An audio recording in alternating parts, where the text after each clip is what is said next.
Rouser Radio, post-Jubilee. It is Monday morning, the 6th of June. My God, quickly the months go.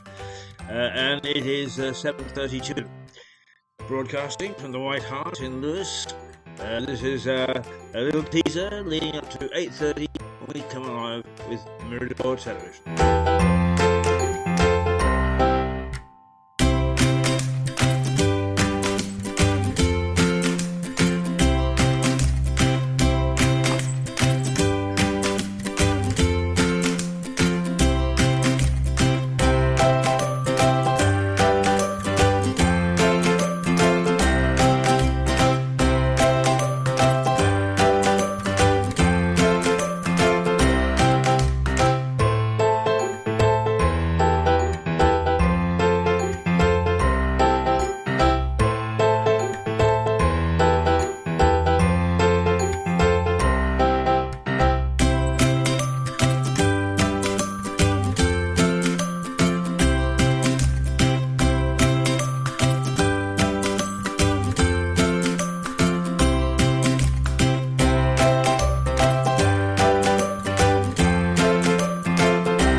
Well, that inordinately long intro was because I was searching for the music this morning, and the system seems to knock stuff out once it's closed down, which is most unusual. We'll have to sort this one out because we can't go on this way, can we? No, we cannot. Listening to me burble on. And then the same old Ben Sound stuff.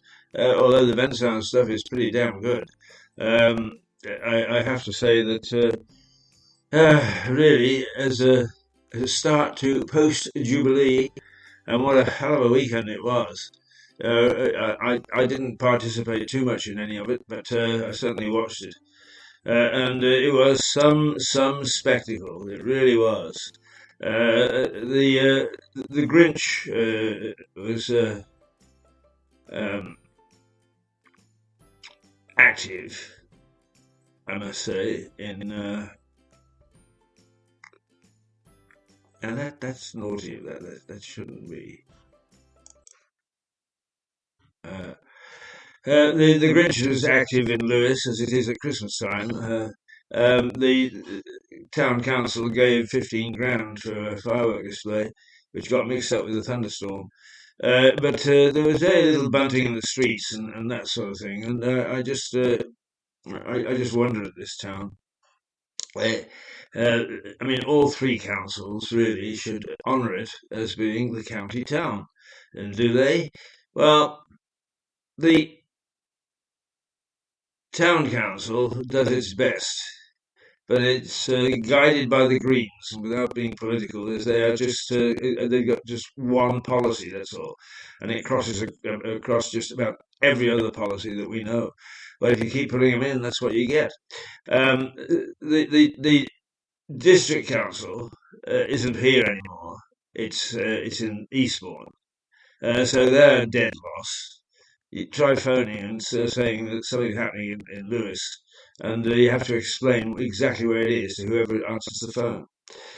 And the county council, well, it's got a huge remit, of course. It's got to look after the county, but it is based here. And as such, it should be a responsible industry, and it should take care of its surroundings. And its surroundings are the fact that it is based in Lewis.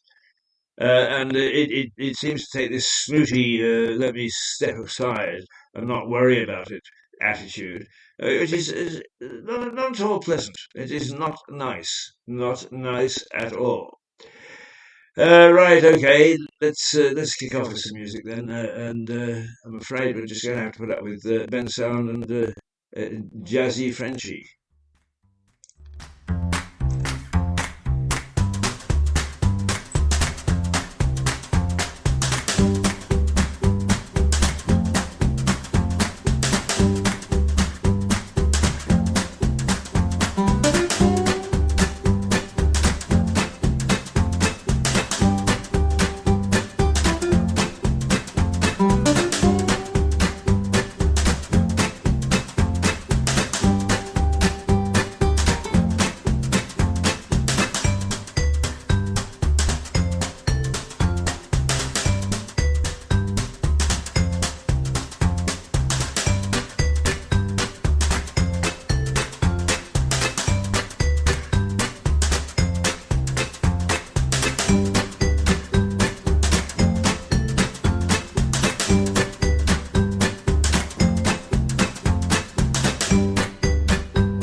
Oh, there we are. It's lively enough, isn't it? So here we are at 7:39 on the 6th of June in the year 2022. And certainly the events of the last 4 days have put a gloss on the year. It will be remembered and fondly by many people, despite the fact that it probably has more problems kicking it in the head than any other year that I can remember for quite some time. But the headlines say it all. The Metro, which is the London paper, magical. And the finale of the Queen's Platinum Jubilee celebrations. The Metro reports that she made a surprise appearance on the balcony of Buckingham Palace at the close of the Jubilee pageant on Sunday, thanking the millions who came out in force to celebrate her record-breaking 70-year reign, telling them, "I have been humbled and deeply touched." The Mirror, same photograph actually. Well, it's not actually. It's with um, the Queen with her grandson uh, George, and what she says, or what the Mirror says, is, "My heart is with you all," and the Queen's moving tribute to the nation after a perfect end to the celebrations. Uh,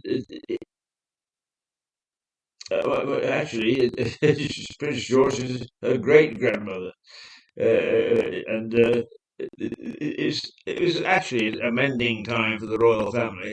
Whether that mends things for us, I don't know. I can't say that I'm in a very forgiving mood for Harry, particularly having lived on the North American continent for a number of years and knowing how the Americans look at celebrity and have made him a celebrity there. So that probably is all the depth that he's got. But nonetheless, it's her choice. It was her party. She could invite who the hell she wanted and to make up with relatives, which she did. Right, the Daily Mail is "My heart has been with you all," as the magnificent celebrations climax in pageantry and parties for millions. The Queen's poignant message to her nation. That's the Daily Mail, and they're saying relive all 4 days of the Jubilee, and quite rightly so, with a picture pull out. The Daily Express, "My heart has been with you all." And the Queen in her green dress, suit, or whatever you call these things, is it is standard. Everybody has got her in this green coat, which he wore for the end of everything. So the Express leads with the Queen's message to the public, uh, and showing a shot of her on the balcony with thousands of people gathered outside Buckingham Palace to celebrate. Says her message of gratitude was very personal, and notes she was clearly overwhelmed by the public show of affection. Because we'll be oh, privacy seconds. I get so fed up with what they do is fiddling around with these things. The Daily Telegraph. Uh, it doesn't actually have a headline. It just shows a picture of the Queen, and it does have a little box inset. While I may not have attended every event in person, my heart has been with you all. It says, quoting the Queen's speech. The Times, the Queen's balcony message. "This is the future of our monarchy." Right. So they're looking ahead at long last. The Times reports that the Queen has set out the future of the monarchy. Oh, come on, stop playing silly buggers. Uh, the Times reports the Queen has set out the future of the monarchy, appearing with a slimmed down royal family to watch the end of the pageant. The paper says the monarch sent an unspoken message to the nation by appearing with her three heirs, Prince Charles, William, and George, that this is the future. The Sun, thank you, ma'am. And the Sun actually reflects back to Her Majesty the feelings of the nation. Uh, what a wonderful weekend it was, the paper says. And it describes the Queen's reign as having overseen more sweeping change over the past 7 decades than anyone could have imagined, adding that the celebrations represented a confident and proud nation, paying tribute to its monarch. The Daily Star, uh, long to reign over us, RAIN. Oh, the good old Star. It's come back with a bang. After a wet weekend, next up, a tropical washout. Anyway, the Star has the cheeky headline, long to reign over us, referencing the unfortunately grim weather that hit much of the nation for the end of the Jubilee, threatening to put a dampener on the celebrations.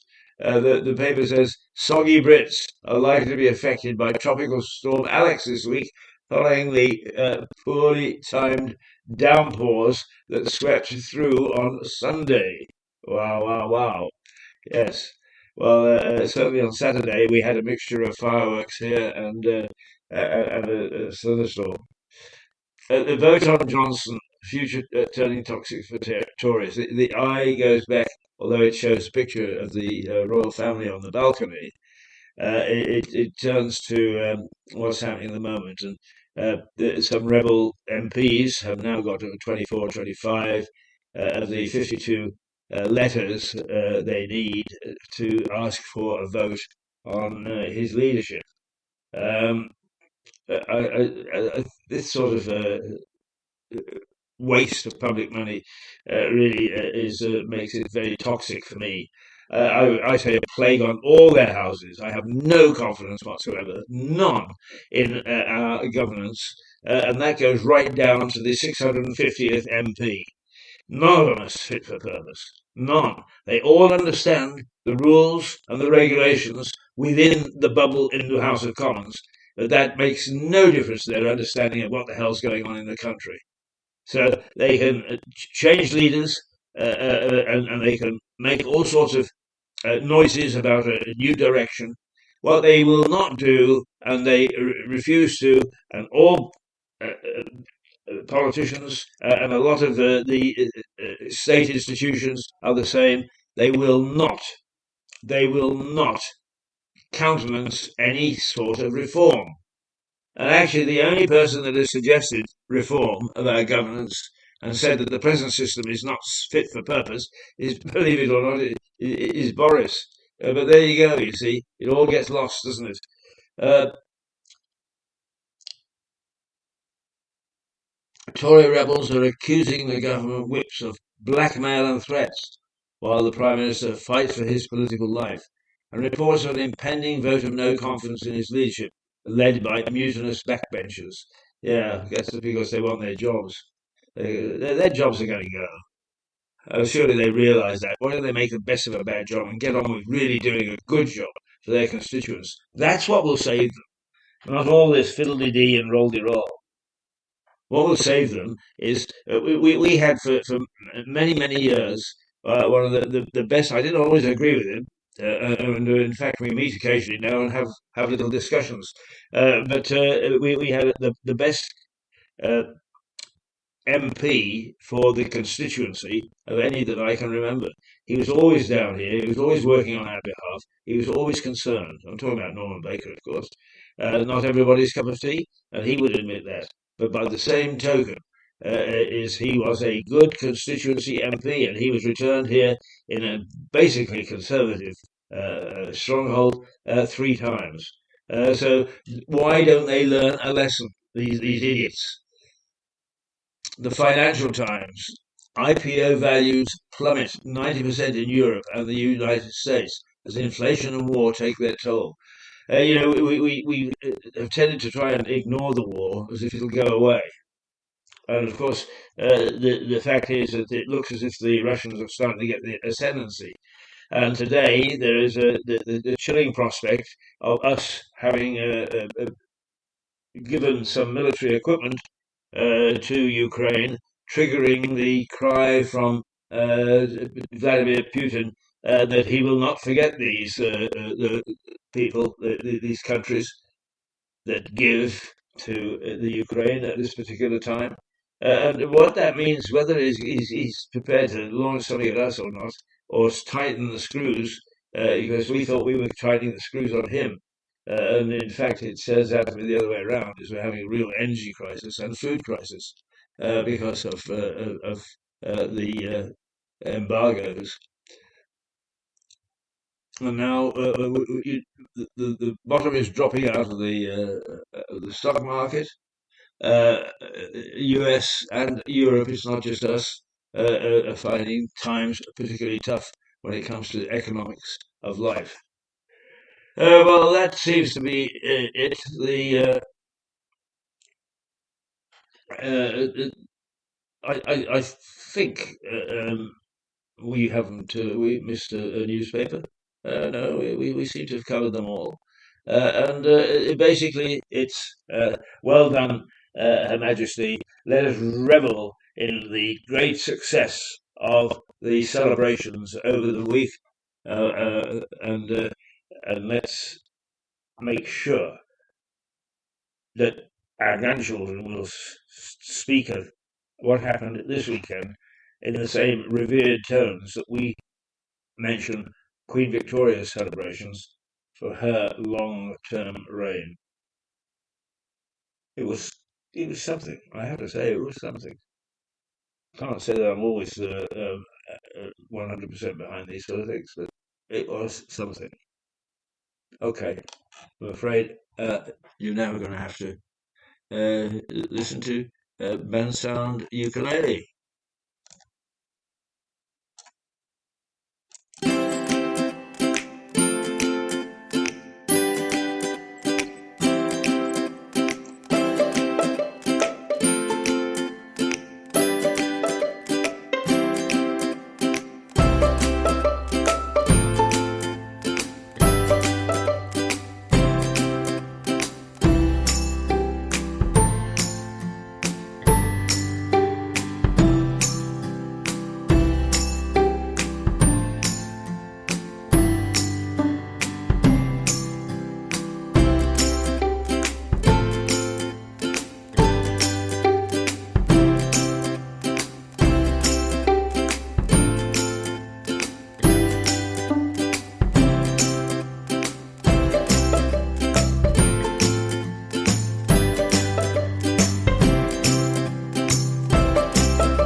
Well, there we go. Oh, he wants to actually get cracking.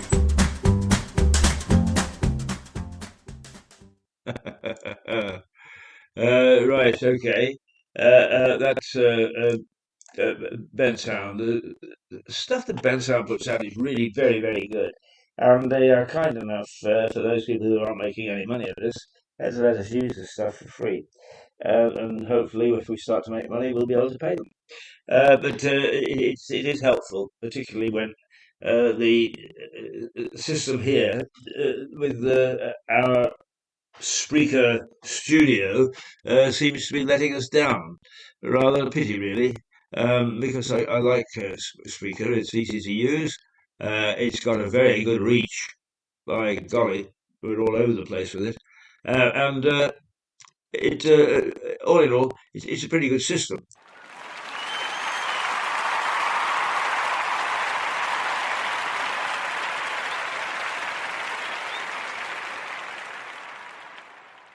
But it certainly is letting us down in terms of storing our library of music. It seems to reject it once we shut a thing off. So we'll have to get that sorted out. Why that's happening, I have no idea. But it means that we just have to get here a little earlier and make sure that music is stocked up. Otherwise, you're just going to have to listen to me or listen to the same music time after time after time, which is it's really sad, uh, really, really sad. And I probably could road some if I could find the file, but I don't have time to go looking.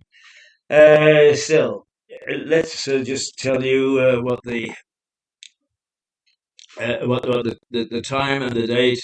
It is now 7:55, 5 minutes to 8 o'clock, and we are on the 6th day of June, really the start of June for all of us, because although the first was a working day, and it wasn't for me, I was in hospital having my eye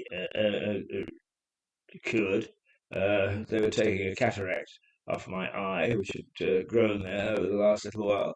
But Stuart Dolby and Max Heard were both on duty on Wednesday.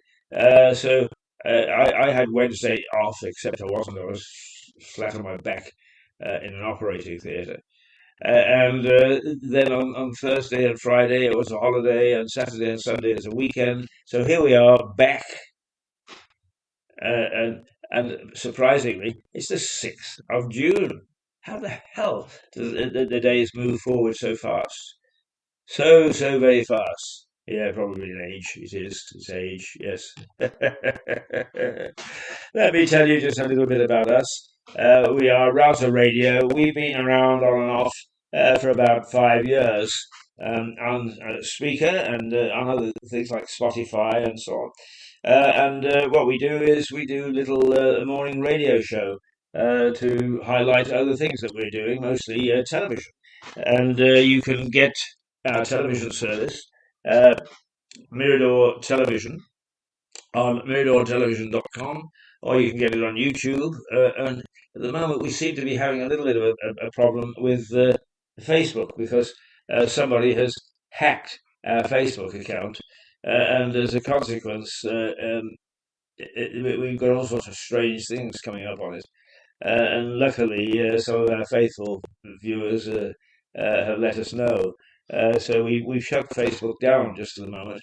We will get back to it, and you can find a variety of programs on our Facebook outlets. So it's going to be 17 degrees. It is going to be overcast. There's going to be a gentle breeze. There may be a bit of drizzle. Generally speaking, a dour day. But it does look as if it's going to pick up tomorrow, and the rest of the week will be not too bad. Although rain is likely to come here and there as the week progresses. But generally speaking, a very typical English summer. And as long as it's warm, who cares? I don't. I can put on my Mac and out I go. I would carry a brolly, except I keep on losing them like most people do. all over the place. Right, okay. Mirador Television, which broadcasts from the White Hart Hotel. Now, let me just give you a little bit of a knees up, a heads up about a knees up. I'm still in the party mood. Uh, about the White Hart Hotel. White Hart Hotel, a very old hotel, about 500 years old, bang in the centre of Lewis. And it is unique in as much as it is accredited with being the cradle of American independence. That's what the plaque says. And it's because Tom Paine, rebel, adventurer, inventor, you name it, an incredible mind, uh, was did a lot of his thinking and development of the rights of man here in this hotel. And he was some pup. He not only was an inventor, in fact, he was the inventor of the one-span bridge and single span bridge. He was the inventor of the smokeless candle, as in the 1700s. If you wanted to read at night, you read by candlelight. But the toxic fumes that candles of the day gave out would kill you before you finished reading. And he invented a candle which you could put on at early night, and you could keep it going while you read into the small hours. Nowadays, we think nothing of it, do we? We just flip a switch. So, essentially, the White Hart is a famous hotel, an old hotel run by Cliff and Sally Aries, and they are kind enough to host us, both radio and television, on a daily basis for 2 or 3 hours. And we're very, very happy to be here. The staff are terrific. There's Jane, um, Sally, and her name will come back to me in a moment. I've just forgotten it. Isn't it silly? Because she's on this morning and I'm on with her. Oh dear, dear. She's going to likely come in and dump a glass of cold water over me. Um, but they say that with age, and I'm getting on, that with age, names are the first thing to go, and you're too damn true. I can't remember my own half the time. But they are lovely, lovely ladies, and they greet you with a wonderful smile, and they're very, very helpful. So don't hesitate to drop into the White Hart. Have a cup of coffee, or a little later, you can have a drink in the bar. And generally speaking, it's a very pleasant experience, all in all. I suppose it's the closest we've got to a cocktail lounge. It's not a pub, that's for sure. And it's elegant, and it's nice, and it's got a great history. And that's reflected by its sheriff's room, which has one of the original copies, if that makes sense to you, of the Declaration of Independence, in which affixed to it are those people who declare that the United States or the Americas are now divorcing themselves as a colony from Great Britain. And oh dear, excuse me.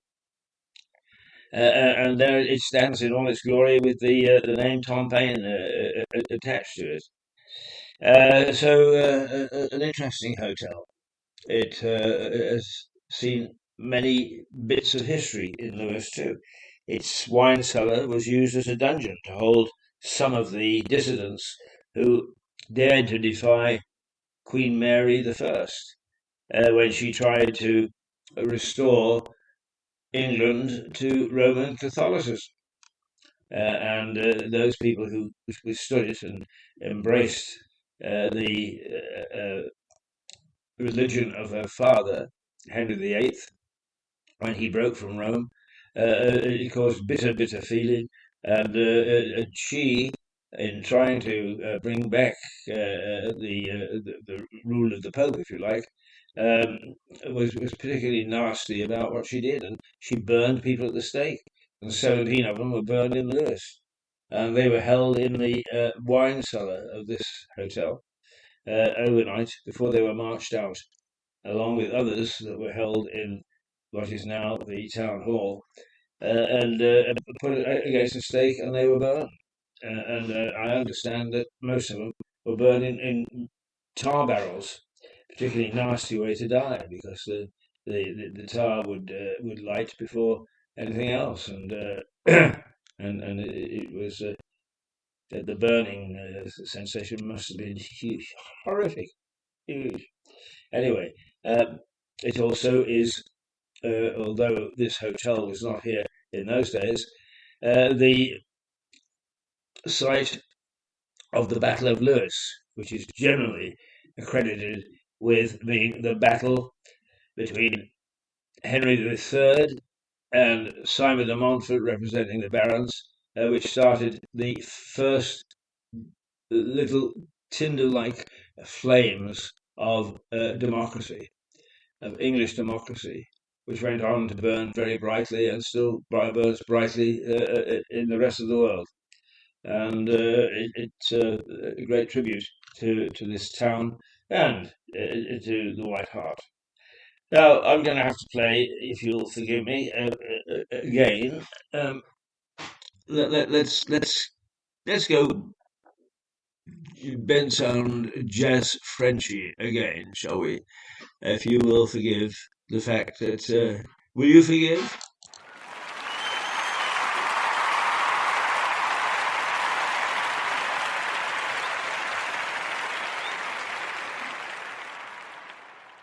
Okay, you're on.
Well, there you are.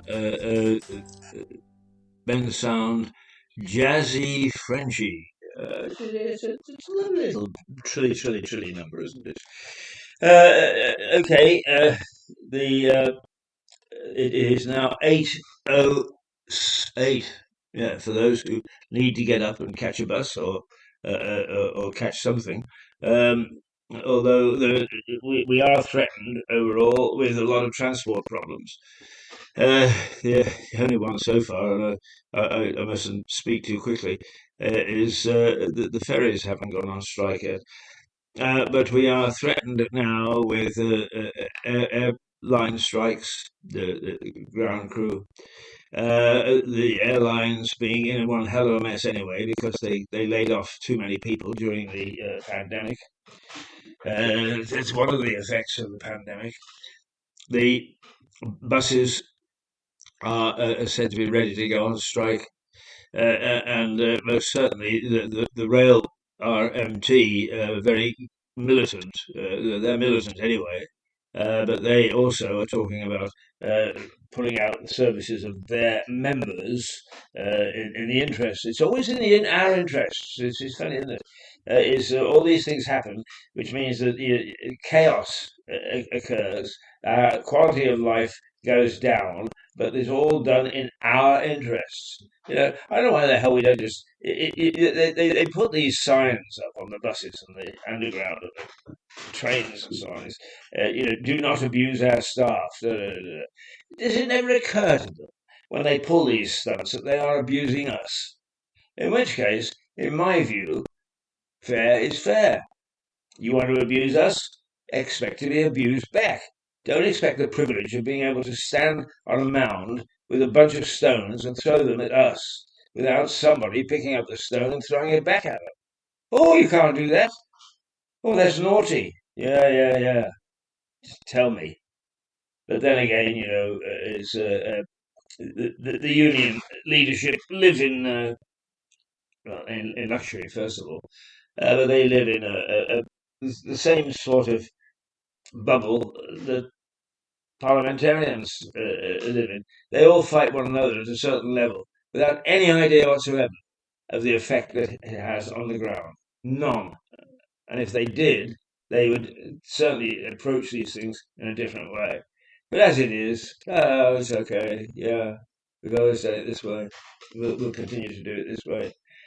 We can get away with it through legislation. Yes, brothers, sisters. Oh, for God's sake, if anybody calls me a brother again in the industrial senses, I think I shall vomit. What nonsense. Absolute nonsense. It's community that counts. Where are these organizations when it comes to community?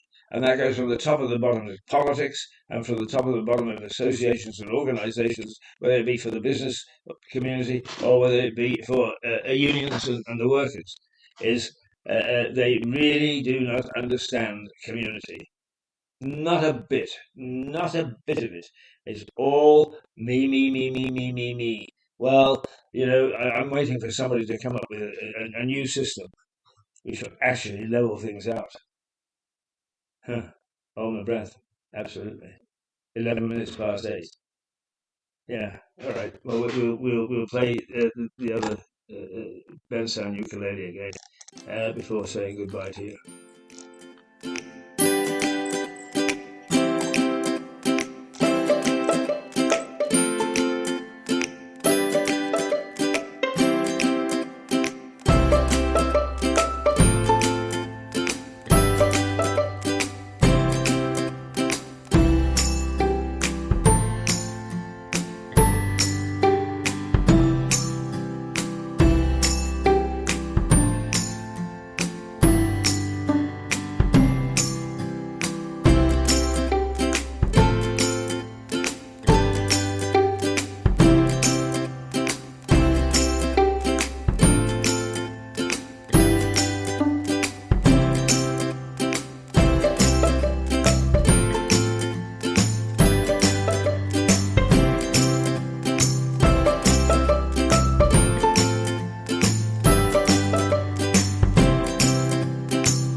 Well, there were winners and losers over the 4-day holiday. Certainly, the winner was the Queen. She has come out looking extremely good, and her subjects have shown a great affection for her by turning out in mass numbers, not only to marvel at the wonder of the monarchy, but also to take part in hundreds of different ventures that were designed to give people fun and to celebrate this jubilee. And by God, have we ever? And we do it so well. We really do. So it was a good celebration all the way around. Winners, along with the Queen, is the English cricket team.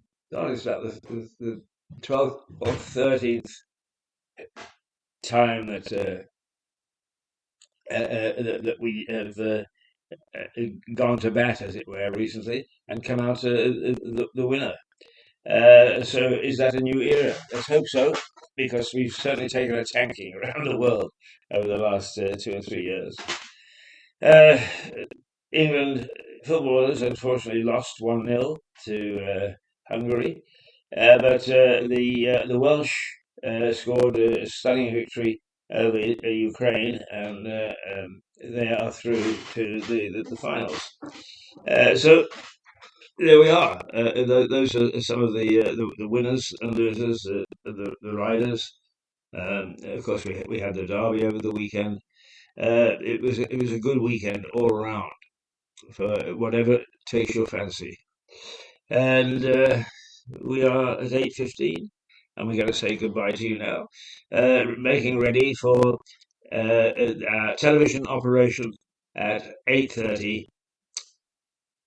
Mirador TV and Break an Egg, our first early morning offering. So join us then, or stay with us, or whatever. So here we go with Ben Sound Buddy. By the way, it's a bit of a dour day outside, but it's not cold. It's going to be 17 degrees.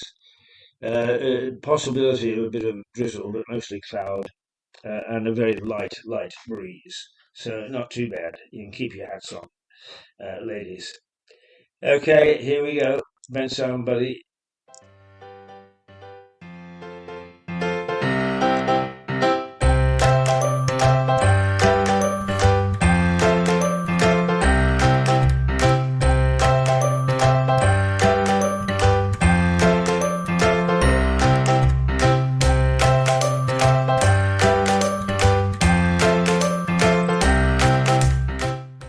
You're listening to Rouser Radio out of Lewes, East Sussex.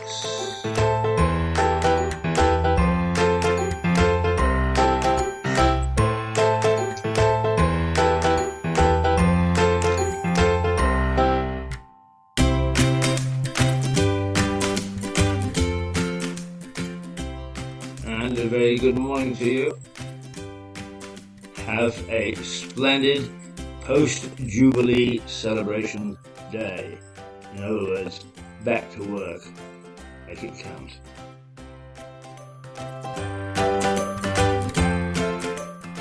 I'm Keith Hayes. See you tomorrow morning on Rouser Radio. Toodles. Bye.